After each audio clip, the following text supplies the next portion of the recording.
Pag-ibig na ay wagas, pag-asa natin at lakas, pagpapala niya ay laging bumubuhos, purihin natin ang Diyos.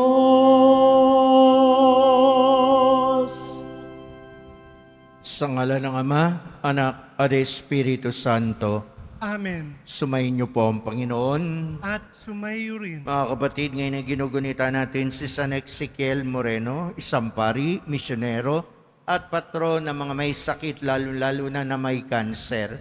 Upang tayo maging marapat sa banal na pagdiriwang, ihanda natin ating mga sarili at pagsisiyan ng mga nagawang pagkakasala. Naamin ko sa makapangyarihang Diyos at sa inyo mga kapatid, na lubha akong nagkasala sa isip, salita, sa gawa, at sa aking pagkukulang. Kaya'y sinasamo ko sa mahal na Birheng Maria, sa lahat ng mga anghel at mga banal, at sa inyo mga kapatid, na ako'y panalangin sa Panginoong ating Diyos. Awan tayo na makapangyarihang Diyos, patawarin tayo sa ating mga kasalanan, at patnubayan tayong lahat sa buhay na walang hanggan. Amen.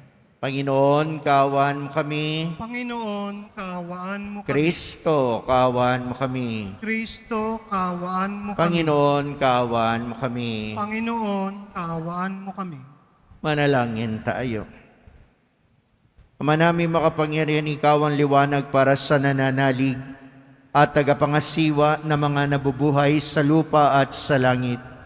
Pinamahala mo si San Ezekiel Moreno sa iyong sambayanan upang pakanin ang iyong mga tupa sa kanyang pagdalangin, na matapat naming maganap ang itinuro niya sa pagsasalita at masundan namin ang ipinakita niyang halimbawa sa pamamagitan ni Jesucristo kasama ng Espiritu Santo magpa sa walang hanggan. Amen. Magsiupo muna ang lahat. Pagbasa mula sa aklat ng mga hukom. Noong mga araw na iyon, dumating sa Ofra ang anghel ng Panginoon at naupo sa ilalim ng puno ng ensina ni Joas na kabilang sa lipi ni Abenazer. Si Gedeon na anak ni Joas ay kasalukuyang gumigiik noon ng trigo sa pisaan ng ubas. Patago ang kanyang pag-iik at baka siya makita ng mga Madianita. Nilapitan siya ng anghel ng Panginoon at sinabi sa kanya, "Sumasa iyo ang Panginoon, matapang na bayani." Sumagot si Gedeon, "Bakit ganito ang pamumuhay namin kung sumasa amin ang Panginoon? Bakit wala siyang ginagawang kababalaghan ngayon? Tulad noong ialis niya sa Ehipto ang aming mga ninuno. Ayon na rin sa kwento nila sa amin, kami pinabayaan na ng Panginoon. Kung hindi, ay bakit natitiis niya kaming pahirapan ng mga Madianitang ito?" Sinabi sa kanya ng Panginoon, "Lumakad ka at gamitin mo ang buong lakas mo sa pagliligtas sa Israel." Sumagot si Gedeon, "Paano ko maililigtas ang Israel? Ang aming sambahayan ang pinakamaliit sa lipi ni Manases, at ako naman ang pinakamahina sa amin." Sinabi sa kanya ng Panginoon, "Maililigtas mo ang Israel pagkat tutulungan kita. Lulupigin mo ang mga Madianitang ito na para ka lang pumatay ng isang tao." Sumagot si Gedeon, Kung ako, Panginoon, ay talagang kalugod-lugod sa inyo, bigyan ninyo ako ng palatandaang kayo nga ang nag-uutos sa akin. Huwag muna kayong umalis at hainan ko kayo ng pagkaing handog. Hihintayin kita, sagot ng Panginoon. Lumakad na nga si Gedeon. Nagluto siya ng isang batang kambing at isang takal na harinang walang lebadura. Pagkaluto, inilagay niya ito sa basket at naglagay ng sabaw sa isang palayok. Inihain niya ito sa anghel ng Panginoon sa ilalim ng punong ensina. Sinabi sa kanya ng anghel, ipatong mo sa malaking batong iyan ang karne at ang tinapay. Pagkatapos, pusan mo ng sabaw. Gayon nga ang ginawa ni Gedeon. Ang pagkain ay sinaling ng anghel sa pamamagitan ng tungkod. At biglang nawala ang anghel. Noon naniwala si Gedeon na ang anghel nga ng Panginoon ang nakausap niya. Dahil dito, kinilabutan siya sa takot at nanginginig na nagsalita. Diyos ko, nakita ko ng mukhaan ang anghel ng Panginoon. Ngunit sinabi sa kanya ng Panginoon, huwag kang matakot, hindi ka maaano. At si Gedeon ay nagtayo roon ng isang altar na tinawag niyang ang Panginoon ay kapayapaan. Panginoon, Salom. Ang salita ng Diyos. Salamat sa Diyos. Ang pooy nagsasalita na bayan niya'y papayapa. Ang pooy nagsasalita na bayan niya ay papayapa. Aking narinig magmula sa poon ng sinasalita. Sinasabi niyang ang mga lingkod niya'y magiging payapa kung magsisisi at di nababalik sa gawang masama. Ang pooy nagsasalita na bayan niya'y papayapa. Ang pagtatapatan at pag-iibigay magdadaop palad. Ang kapayapaan at ang katuwiran ay magsasamang ganap. Sa balat ng lupa ay pawang maghahari yaong pagtatapat at ang katarungan na may maghahari mula sa itaas. Ang pooy nagsasalita na bayan niya'y papayapa. Gagawing maunlad ng Panginoong Diyos itong ating buhay. Ang mga halaman sa ating lupain ay bubungang mainam. Sa harapan niya, yaong maghahari ay pawang katarungan. Magiging payapa at susunod ang madla sa kanyang daan. Ang pooy nagsasalita na bayan niya'y papayapa. Magsitayo na po ang lahat.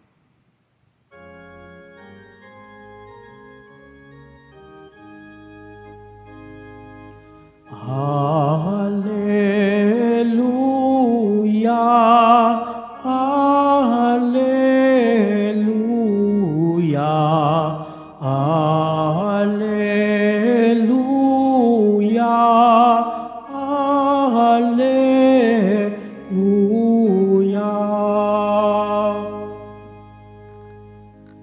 Si Kristo ay naging dukha upang tayo'y managana sa bigay niyang pagpapala. Hallelujah, Hallelujah, Hallelujah.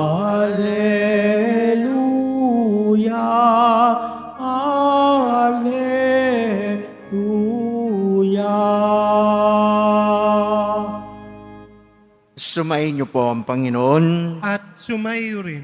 Ang pagbasa sa mabuting balita ng Panginoon ayon kay San Mateo. Papuri sa iyo, Panginoon. Noong panahon na iyon, sinabi ni Jesus sa kanyang mga alagad, "Sinasabi ko sa inyo, napakahirap mapabilang ang mayayaman sa mga pinagaharian ng Diyos. At sinasabi ko rin sa inyo, madali pa makaraan ang kamelyo sa butas ng karayom kaysa pasakop sa paghahari ng Diyos ang isang mayaman." Nagtaka ang mga alagad na marinig ito, kaya't naitanong nila, kung gayon, sino po ang maliligtas? Tinitigan sila ni Jesus at sinabi, hindi ito magagawa ng tao, ngunit magagawa ng Diyos ang lahat ng bagay. At nagsalita si Pedro, tignan po ninyo, iniwan namin ang lahat at kami sumunod sa inyo. Ano po naman ang para sa amin? Sinabi sa kanila ni Jesus, tandaan nyo ito, kapag nakaluklok na ang anak ng tao sa kanyang maringal na trono sa bagong daigdig, kayong sumunod sa akin ay luluklok sa 12 trono upang hukuman ang 12 lipi ng Israel. At ang sino man magtiis na iwan ng tahanan, mga kapatid na lalaki at babae, ama, ina, mga anak, o mga lupain, alang-alang sa akin ay tatanggap na makasandaang ibayo at pagkakalooban ng buhay na walang hanggan. Ngunit maraming una na magiging huli at maraming huli ang magiging una. Ang mabuting balita ng ating Panginoon. Pinupuri ka namin, Panginoong Jesucristo. Magsiupo muna ang lahat. Magandang umaga po sa inyong lahat at sa lahat ng nanonood sa atin, sa ating lahat ng social media platform natin. Merong isang bata na nagtanong sa kanyang ina, Mami, does God know how to speak English? Sumagot naman yung mama. Sabi ng mama niya, yes naman anak. Alam ba na Diyos mag-Espanyol din? Sabi ng bata. Sabi namang nanay niya, yes anak. How about Bisaya? How about Bicolano? How about Tagalog? Do God knows those languages? Alam ba ng Diyos sa mga salitang iyon? Yes anak. God knows everything. Except one. Sige nga. Except one. And what is that? God does not know how to say to us the word no. Hindi alam ng Diyos ang salitang hindi. Ano ba sa Tagalog ng no? Hindi. He always know what is best for us. Alam niya ang ikabubuti natin, kaya hindi siya humihindi. Para sa kabanalan natin, hindi siya humihindi. Sa kabutihan natin, hindi siya humihindi. Sa kapakanan natin, hindi siya humihindi.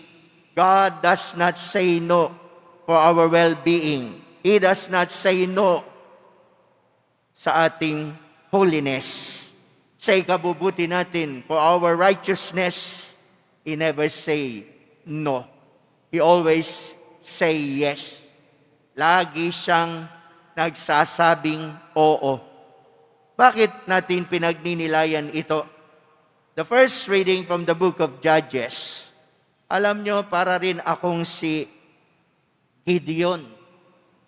Nung nagka-cancer ako, sinabi ko rin sa Diyos, talaga bang Diyos ka? Noong nagkasakit ako at walang lunas, sinabi ko rin sa Kanya, anong klaseng Diyos ka?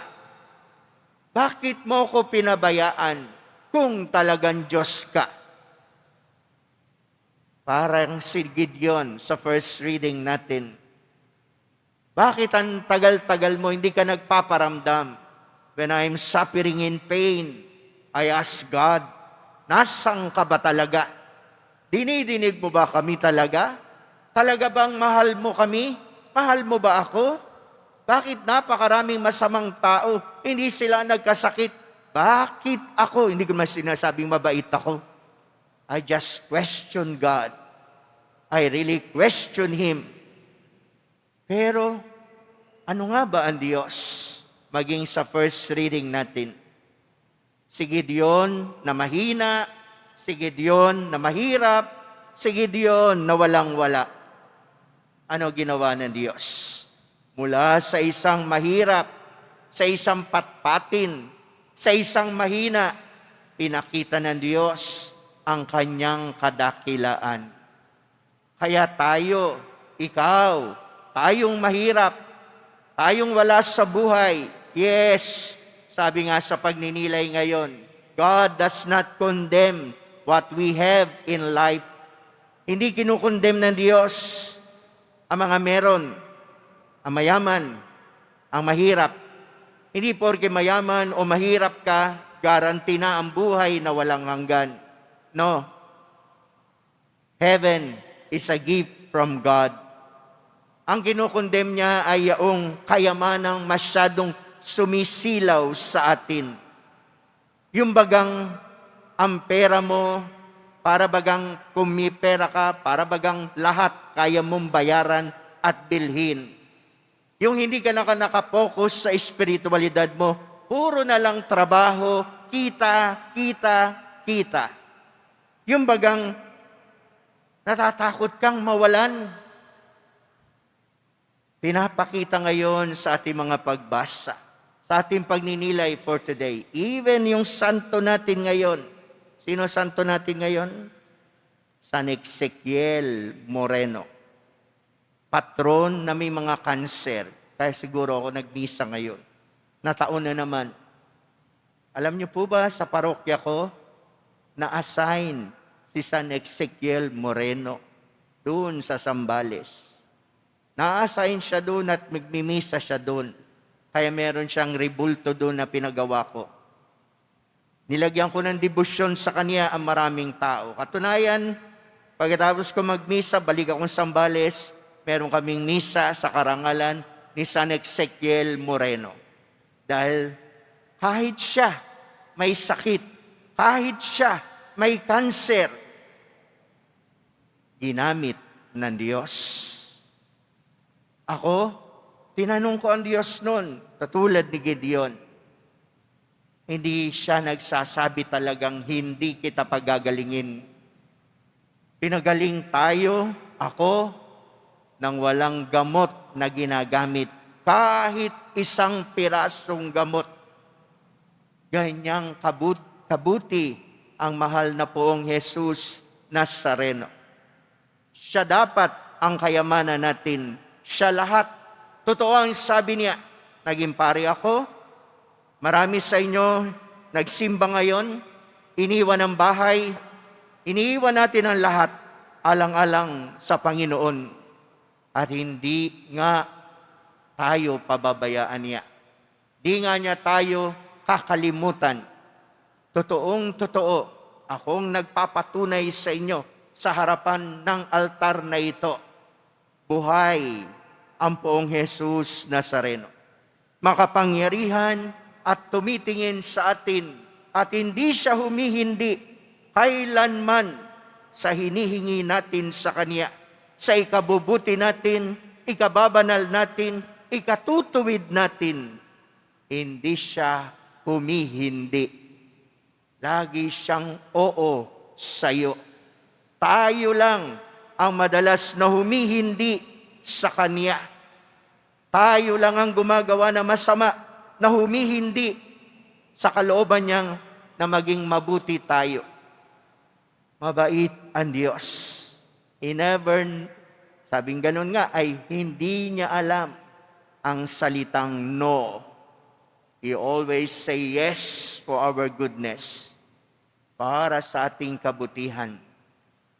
Ang kayamanan, anuman meron tayo, biyaya ng Diyos. Amen ba?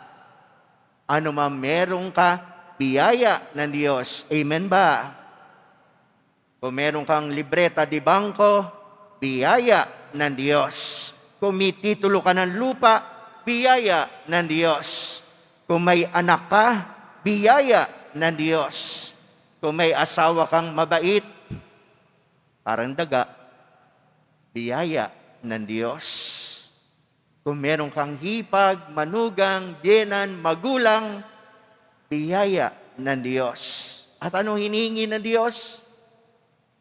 Gawin natin ang lahat ng mabuti. Ang anumang meron tayo, gamitin natin sa kabutihan. Wala ka nang ang pera, magtotong-its ka pa. Konting biyaya, iinom mo pa. Konti na lang nga binigay ng Diyos, isusugal mo pa. Ibang bababae mo pa, pambibir house mo pa. Binigyan ka ng Diyos para gamitin sa kabutihan, para sa iyong mahal sa buhay. At hindi magsasawang magbigay ang Diyos kapag lagi mong ginagamit sa kabutihan ang lahat. Kaya, nothing to worry. Di ka talaga dapat matakot. Dahil ang Diyos laging sinasabi, take courage. Huwag kang matakot. Nandito ako. Ilang ulit niyang sinasabi yan. Dahil ano, totoo. Bakit niya sinasabi, huwag tayong matakot? Tayo mga may sakit. Dahil hindi niya tayo pababayaan. Huwag niyong akalain na hindi ako dumaan sa matinding pagsubok ng karamdaman. Pero naranasan ko rin ang matinding pag-ibig at himala ng mahal na poong Jesus Nazareno. Ulitin ko sa inyo, walang gamot na ginamit sa akin, ngunit ako ay gumaling. Bakit? Lapit lang sa Kanya. Hindi siya humihindi, kapit lang. At ang sabi ko nga sa inyo, ang santo natin ngayon, San Ezekiel Moreno, lapit kayo rin sa Kanya para ilapit tayo sa Panginoong pinaglingkuran din niya. Di tayo pababayaan ng Diyos. Mahalaga tayo sa Diyos. Pakisabi mo nga dyan sa katabi mo, baka nakakalimutan niya, hindi ka pababayaan ng Diyos. Sabihin nyo nga ulit. Tandaan nyo yan. Sa buong sermon ko ngayong araw na ito, pag uwi nyo, minasalubong kayo may problema. Ano sasabihin mo sa Kanya? Hindi ka pababayaan ng Diyos. Nakakita kayo na may sakit at nag-aalala? Ano sasabihin niyo sa Kanya? Hindi ka pababayaan ng Diyos. Manalig ka. Maging mabuti ka. Kahit nagdidildil tayo ng asin, maging mabuti ka at hindi ka niya pababayaan. Sa ating pagninilay ngayong umaga, have faith. Mahal tayo ng Diyos. Hindi niya tayo kailanman pababayaan. Amen. Magsitayo na po ang lahat.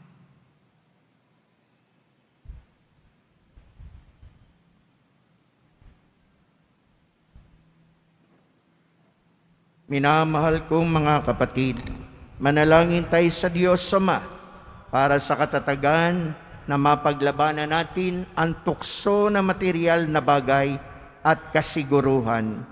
Ang itutugon po natin, Panginoon, tulungan mo kaming ituon ang aming mga puso sa iyong kaharian. Pakiulit po natin, Panginoon, tulungan mo kaming ituon ang aming mga puso sa iyong kaharian. Ang simbahan naway magbigay saksi sa halaga ng makalangit na kaharian. Manalangin tayo. Panginoon, tulungan mo kaming ituon ang aming mga puso sa iyong kaharian. Ang mauunlad na bansa naway magbahagi ng kanilang likas na yaman sa mga mahihirap na bansa at huwag silang pagsamantalahan. Manalangin tayo. Panginoon, tulungan mo kaming ituon ang aming mga puso sa iyong kaharian. Ang mga Kristiyanong namumuhay sa karangyaan, naway maging matalino sa paggamit ng kanilang kayamanan ayon sa diwa ng pagbabahagi at pagmamahal. Manalangin tayo. Panginoon, tulungan mo kaming ituon ang aming mga puso sa iyong kaharian. Ang mga matatanda, dukha at may sakit, naway maipakita natin ang ating pagkalinga at habag.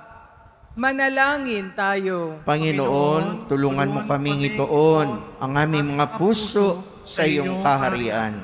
Ang mga yumao, naway makibahagi sa kayamanan ng kaharian ng Diyos.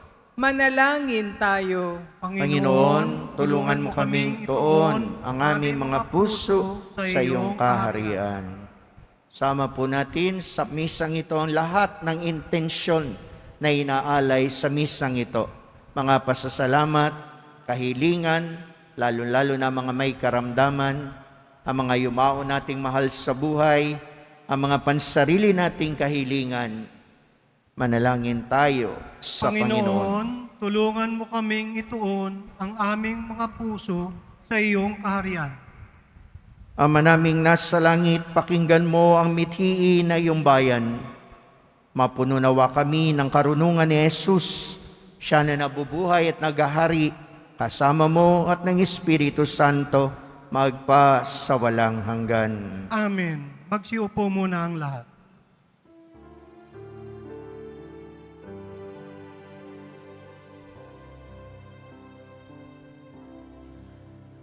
Tanggapin ninyo, O Diyos naming Ama, na kayanan naming alay sa inyo.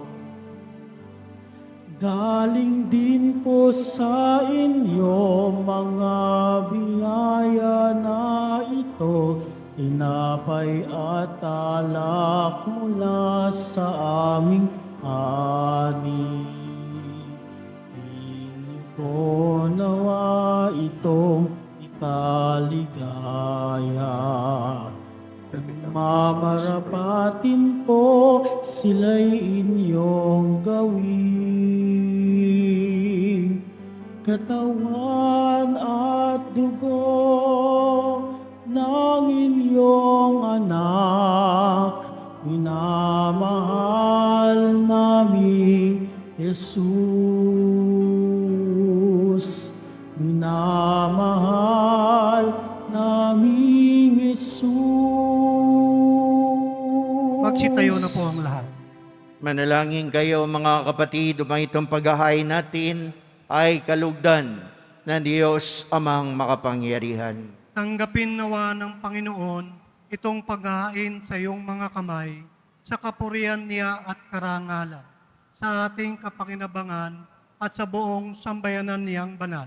Ama namin lumikha, dumudulog kami sa iyong kadakilaan upang ang kapangyarihan mong ipahayag sa paghahain ng mga alay para gunatain ng mga banal ay magdulot sa amin ng pakikinabang sa kaloob mong kaligtasan sa pamamagitan ni Jesucristo kasama ng Espiritu Santo magpa sa walang hanggan. Amen. Sumayin niyo po ang Panginoon. At sumayo rin. Itaas sa Diyos ang inyong puso at diwa. Inaas na namin sa Panginoon. Pasalamatan natin ang Panginoong ating Diyos. Marapat na siya ay pasalamatan. Ama namin makapangyarihan, tunay nga marapat na ikay aming pasalamatan sa pamamagitan ni Jesucristo naming Panginoon. Ngayon, si San Ezequiel Moreno ay pinararangalan sa pamumuhay niyang totoong uliran at pagiging maasahan sa panunungkulan. Kaya't si Jesucristo na maasahan sa katapatan ay inihayag sa pangangasiwa sa sambayanan. Ang malasakit ng mga uliran tagapangasiwa noon ay nagpapatuloy magpahanggang ngayon sa mga panalangin kanilang iniukol. Kaysa ng sambayanan mo'y dito'y nagtitipon. Kaya kaysa ng mga anghel na nagsisiyawit ng papuri sa iyo, na walang humpay sa kalangitan, kami nagbubunyi sa iyong kadakilaan. Santo, Santo, Santo, Panginoong Diyos ng mga hukbo, napupunuan langit at lupa ng kadakilaan mo, o sana sa kaitaasan. pinagpalang na paririto sa ngalan ng Panginoon, o sana sa kaitaasan. Magsiluhod po ang lahat. Ama naming banal, dapat kang purihin ang tanang kinapal, sapagat sa pamagitan na iyong anak naming Panginoong Jesucristo at sa kapangyarihan ng banal na Espiritu, ang lahat ay binibigyan mo ng buhay at kabanalan.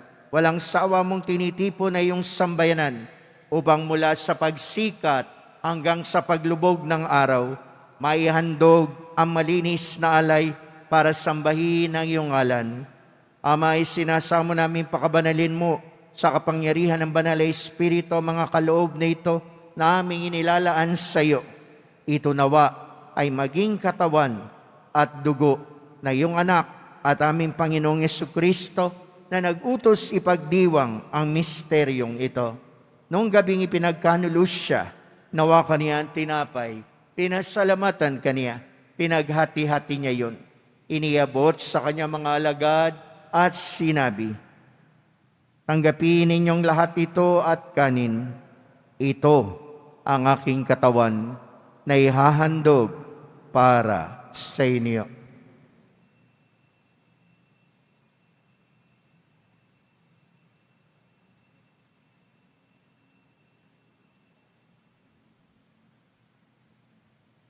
Kaya hindi naman matapos sa hapunan, nawakan niya ang kalis. Muli kanyang pinasalamatan. Iniabot niyang kalis sa kanyang mga alagad at sinabi, tanggapin ninyong lahat ito at inumin. Ito ang kalis ng aking dugo, ng bago at walang hanggang tipan, ang aking dugo na ibubuhos para sa inyo at para sa lahat. Sa ikapagpapatawad ng mga kasalanan, gawin ninyo ito sa pag-alaala sa akin.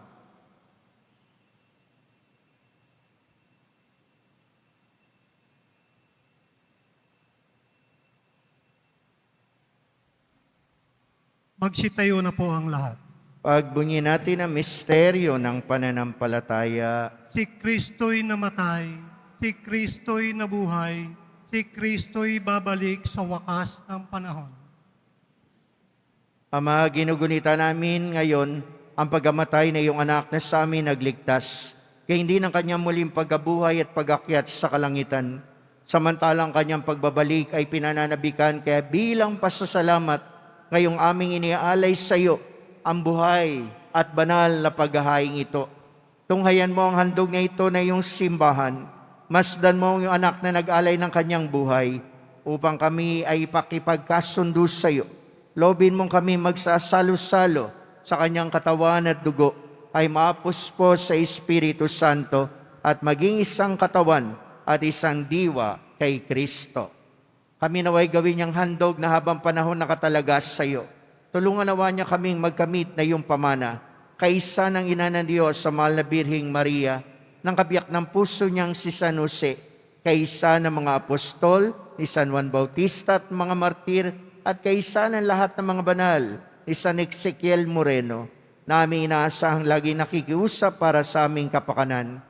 Ama, ang handog na ito ng aming pakikipagkasundo sa iyo ay magbunga nawa ng kapayapaan, kaligtasan para sa buong daigdig. Patatagin mo sa pananampalataya at pag-ibig ay iyong simbahang naglalakbay sa lupa, kasama yung lingkod na si Papa Leon, ang aming obispo, si Jose, at ang tanang mga obispo at buong kaparian na iyong piniling sambayanan. Dinggin mo ang mga kahilingan na iyong angkan na ngayon tinipon mo sa iyong kaharapan. Amang mawain, kupkupin mo at pag-isahin ang lahat ng iyong mga anak sa bawat panig at sulok ng daigdig. Tawaan at patuloyin mo sa iyong kaharian ang mga kapatid naming yumauna at ang lahat ng lumisa na sa mundong ito na nagtataglay ng pag-ibig sa iyo. Kami umaasa makakarating sa iyong piling at sama-sama magtatamasa na iyong kaningningang walang maliw, sapagat aming masisilayan ay iyong kagandahan sa pamagitan ng aming Panginoong Jesucristo na siyang pinagdaraanan ng bawat kaloob mo sa aming kabutihan. Sa pamagitan ni Kristo kasama niya at sa Kanya, lahat ng parangal at papuri ay sa iyo, Diyos Ama makapangyarihan, kasama ng Espiritu Santo, magpa sa walang hanggan. Amen. sa tagubilin na nakagaling na utos sa turo ni Jesus na Panginoon natin at Diyos, pahayag po natin ng lakas loob. Ama namin, sumasalangit ka, sambahin ang ngalan mo, mapasa amin ang kaharian mo, sundin ang loob mo dito sa lupa para nasa langit. Bigyan mo kami ngayon ng aming kakanin sa araw-araw at patawarin mo kami sa aming mga sala para ng pagpapatawad namin sa nagkakasala sa amin. At huwag mo kaming pahintulot sa tukso, ari-adiya mo kami sa lahat na masama. Iniling namin kami adiya sa lahat na masama, pagkalooban ng kapayapaan araw-araw, ligtas sa kasalanan at ilayo sa lahat ng kapahamakan, samantalang aming pinananabikan ang dakilang araw ng pagpapahayag ng tagapagligtas naming si Jesus.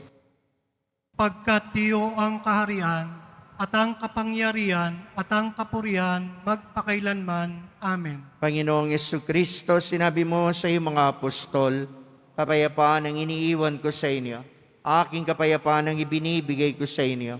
Tunghayan mo ang aming pananampalataya at huwag ang aming mga pagkakasala. Pagkalooban mo kami ng kapayapaan at pagkakaisa ayon sa iyong kalooban, kasama ng Espiritu Santo, magpa sa walang hanggan. Amen. Ang kapayapaan at pag-ibig ng mahal na pong Jesus Nazareno, nawa ay laging sumainyong lahat. At sumayo rin. Magbigayan kayo't magangad ng kapayapaan sa isa't isa. Peace be with you po. Peace be with you. Peace be with you. Kordero ng Kordero ng Diyos, Diyos na nag-aalis ng mga kasalanan ng sanlibutan, maawa ka sa amin. Kordero ng Diyos na nag-aalis ng mga kasalanan ng sanlibutan, maawa ka sa amin. Kordero ng Diyos na nag-aalis ng mga kasalanan ng sanlibutan, ipagkaloob mo sa amin ang kapayapaan. Magsilod po ang lahat. mga kapatid, naririto si Jesus, ang Kordero ng Diyos, ang nag-aalis ng kasalanan ng sanlibutan, ang Diyos na hindi humihindi sa ating mga panalangin, ang Diyos na lubhang nagpapahalaga sa atin. Mapalad tayo ngayong tinawag sa Kanyang banal na piging. Panginoon, hindi ako karapat-dapat na magpatuloy sa iyo, ngunit sa isang salita mo lamang ay gagaling na ako. Naway ingatan tayong lahat ng katawan at dugo ni Kristo tungo sa buhay na walang hanggan. Amen.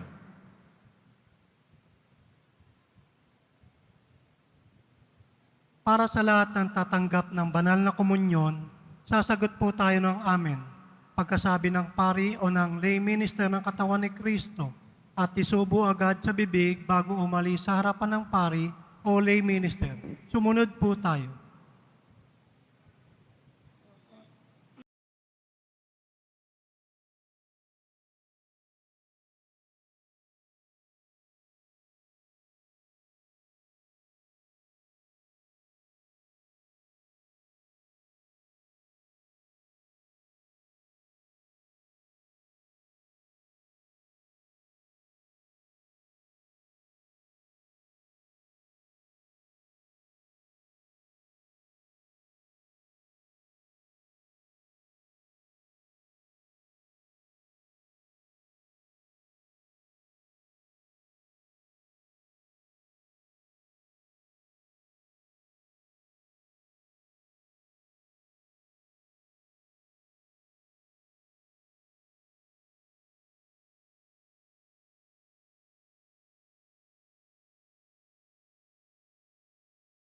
Manalangin tayo. Ama naming mapagmahal, ang tinanggap naming banal na pakikinabang ay maghanda nawa para sa aming pagkakamit ng kaligayahan na idinulot kay San Ezequiel Moreno na iyong paglingap na maasahan sa pamagitan ni Jesucristo kasama ng Espiritu Santo magpa sa walang hanggan. Amen. Pagbabasbas. Sumainyo po ang Panginoon. At sumayo rin. Mahal na pong Jesus Nazareno, Inihayag mo sa pamagitan ng krus ang walang maliw na pag-ibig ng Diyos sa sangkatauhan. Pakinggan mo ang kahilingan lalo na para sa nangangailangan na iyong tulong at awa. Makamtanawa namin ay iyong kasagutan na may utang na loob na tinatanaw. Basbasan din po ninyo ang mga imahen at dasalan upang lalo kaming manalangin at magtiwala. Sa pamagitan ng bendisyon na ito, naway lalo kami maging mapaglingkod, masunurin at tapat sa iyo, naming malwalhating Panginoon, magpas sa walang hanggan. Amen. At pagpalain po kayong lahat ng dakila at makapangyarihang Diyos, ng Ama, ng Anak, at ng Espiritu Santo.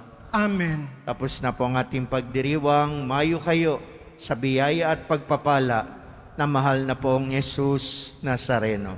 Salamat sa Diyos.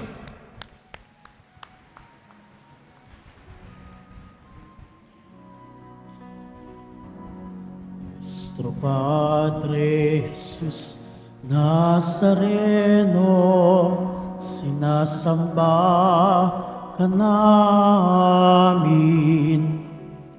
pinipintuho ka namin, aral mo ang aming buhay at kaligtasan. Nuestro Padre Jesus Nazareno, iligtas mo kami sa kasalanan. Ang krus mong kinamatayan ay sagisag ng aming kaligtasan. Nuestro Padre Jesus Nazareno, dinarangal ka namin. Nuestro Padre Jesus Nazareno, niluluwalhati ka namin. Nuestro Padre Jesus Nazareno, dinarangal ka namin. Nuestro Padre Jesus Nazareno, niluluwalhati ka namin.